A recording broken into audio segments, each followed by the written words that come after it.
Well, just showing a little progress that I made today, or regress, I don't know. Just needed to get a bed floor in this, at least for now. I'm still going to keep the fuel tank on top until I get an in-frame tank later on. I want to drive this thing around, so I just want to keep using that for the time being. So what I ended up doing is putting the old boards back. There's actually quite a bit of meat still in this oak. It looks bad, but it's still plenty sturdy. I was just going to throw a sheet of OSB or something in it, but I needed spacers in between so it wouldn't sag down and break. I was like, well, I'll just put the old boards, some of those in for spacers. Then I got, well, why don't I just put the whole darn things back in? So short of the above the pumpkin there, because it would come up and hit the bed floor, I think, if it hit a bump. So got the fender wells painted here. Well, just primered, so they're looking a little bit better. Just drilled a hole in the bed to run those lines up for now. It ain't nothing fancy. This is just for now. Maybe in a year or so I'll put the other tank in and finish this right. But for now, this will work, I think. Well, I got the temporary gas tank reinstalled, which makes me wonder if it's as temporary as I say it is, but it's what we're going with for now. So I just bolted some angle iron brackets across the back here. These are off a garage door or something that was taken down, so they're beefy enough for this. So that was bolted to metal, and then across the front here I stuck a piece of angle iron down, or extra piece of steel I had, so that's bolted all the way across and tied down. So that's in there good and snug now, a little better than it was before. Again, I just drilled a hole in the bed for the fuel filter and stuff there, so nothing exciting. Again, this is temporary in my eyes for now. So then I got the bed patched up here, and I'll build a little raised box or something maybe for that, for clearance for the pumpkin, or find a piece of sheet metal or something to go over that, but I'm not too concerned right now. Main thing is now I've got a little room to throw some gear or tote or something in there and won't fall on the ground, so that'll be kind of nice. So nothing exciting. Like I said, we're kind of regressing, but we'll eventually get this swapped out someday. We're going to see if we can install this speedometer cable, and I assume this is going to work. I just measured with some string. I don't know if this is going to be long enough, but hopefully. It's usually better to be a little longer than shorter. That way you can kind of make large bends, not short bends. So this doesn't work, I'll have to order another one. But what I've got here, so I've got the original 56 Ford speedometer, and then we've got the S10 transmission. Ford is 5/8, and then the S10 is supposed to be 7/8. So we'll get this routed and see if it plugs in, and then see if it turns it. Hopefully it's quick and easy, but assuming the drive cables are the same size for the S10 and the Ford, which I couldn't confirm, but I think this is an industry standard, this little square drive deal. So we'll get her put in and we'll find out. Hopefully it's uneventful, but you never know with this custom stuff. Trying a couple different routing options here to get the speedometer cable through the firewall and not too kinked up. I thought about using the path that the parking brake takes, which it still might do. It goes across the floor here and then goes down into the bell housing area, but it just goes through the lip of the cover here that goes over the transmission. So that'll be my last resort. What I'm trying right at the moment is a mistake I'd made earlier when I was installing the clutch cable. I drilled this hole and it ended up being too low where it goes into the bell of the clutch. So the clutch ended up getting installed a couple inches higher.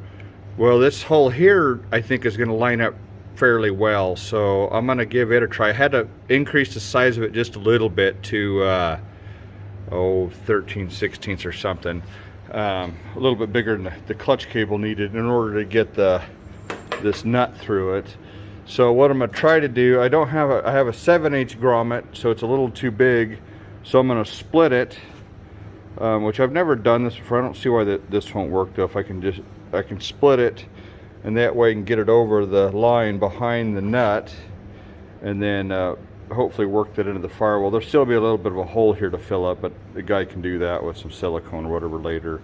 That wouldn't hurt anything. So we'll give that a try and see if if that'll get us where we need to be. Well, so far so good. It reaches. Sweeps right around the bell housing, underneath the floorboards there. What I will need to do is a clamp to keep it up off the exhaust here. You can see it's too close for comfort. I can get my fingers in between there, but I would want to put a clip or something up here just to pull that up out of the way farther than that, just to be on the safe side. But that's went right in there like it's gonna work. So I'll show you what I did out here. Here's where it comes through the firewall right there. So I split that grommet and then I shortened it just a hair, clipped a little bit of material out of it because it was too big for that size. But basically just come right out of there, zip right down. Like I said, it's not attached to nothing, but it doesn't really need to be as long as it's not touching anything hot. A little movement's not going to hurt nothing. In fact, it probably helps it. And then that hole's almost a straight shot to the cluster. I mean, it's the holes here and the clusters, though it's a little bit off, you can see, but that's pretty good. Ain't no kink in it, and the length was good. I think it was well, I'll double check. I think it was 6 feet, but maybe it was 5. Let me go look real fast.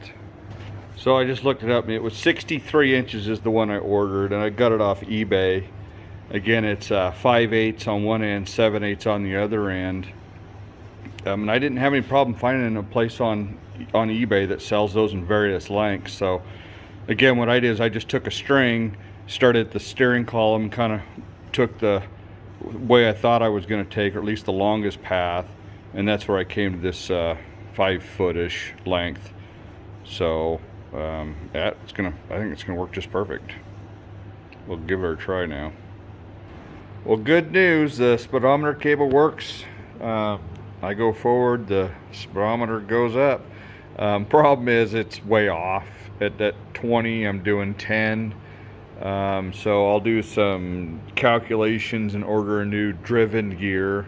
There's a drive gear and a driven gear, and if I'm not mistaken, the driven gear is the one you want to change. But you've also got to make sure, you got to know what your drive gear is on your transmission. Mine's a 7-tooth, but it can be a 9-tooth as well. So that's important, and when you figure out the calculation. So I knew that because I put a new drive gear on this. I had to change the whole, I had to buy a custom thing. If you haven't seen my video on that, it's the one where I'm working on the transmission.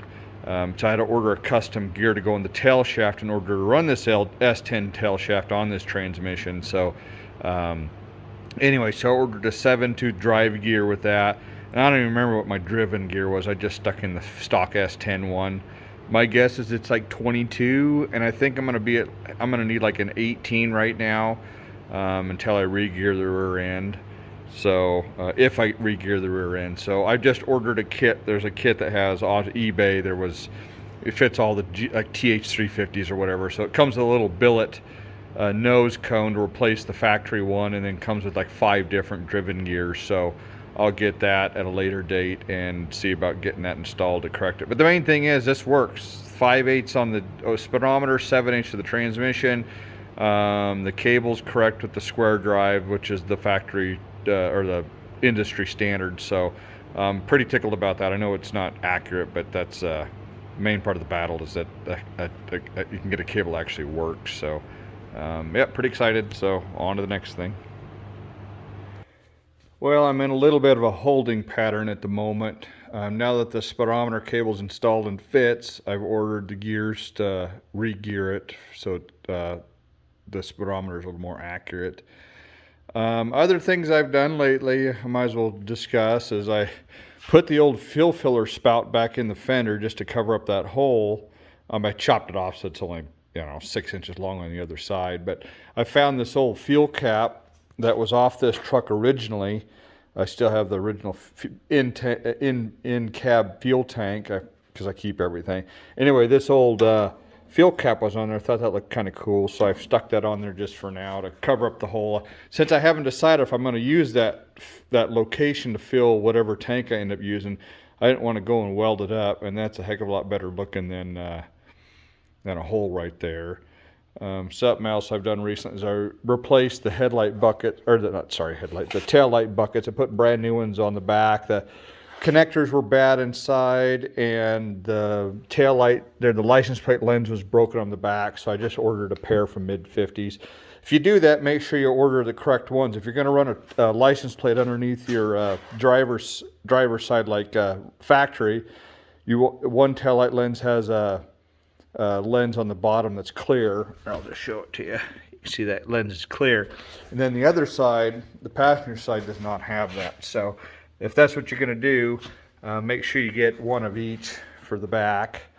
And then what I did to connect the wires to the back using this old chrome, this is on there forever. I put that on probably back in the 90s. I just got some shrink tube to bond that to hold that together, so no big deal there. I've been taking the license plate on and off because it sticks out here. I'm afraid I'm going to bend it when I go around the corner, so I ordered a metal cheap chrome surround for it to at least stiffen it up. So what it is on here, if I bump it, it's at least a little more rigid and hopefully won't bend.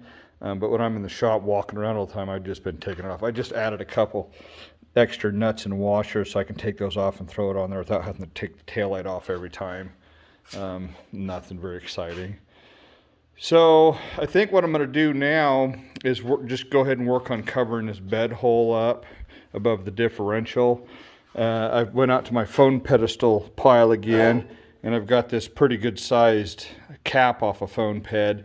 So I'm going to put that on there, just get another piece of wood or something to just, I need to shim this in a little bit, either sheet metal or plywood, whatever I can find. And then I'll put this right in the center over that.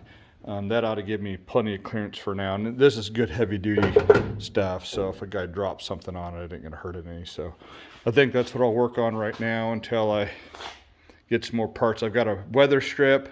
Mid-50s was short on those, so I got one side for weather stripping for the door surround, so I need to get that done, but I don't want to mess with that until I get the other one, because that's kind of a process to do. I'd rather just do them both at the same time. So otherwise I'll just work on this for right now. Here's how the little bed cap turned out. Not real pleased with the look of it. To me it looks like I took a vent off a camp trailer and cut it out and stuck it on here.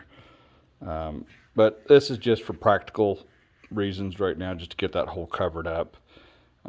Later on when I redo the bed floor, I'll come up with something a little more clever to do here. Maybe a big hump or whatever, like I've seen others do, but we'll see. Kind of a short episode this week. I spent a lot of time at the beginning of the weekend getting these welds finished up on the mini tubs, and that took quite a while. So not a lot of content this time, but hopefully we can get some more parts in and come up with some more stuff next time. If you don't mind, hit that like button, subscribe if you'd like, and we will catch you next time. Thanks.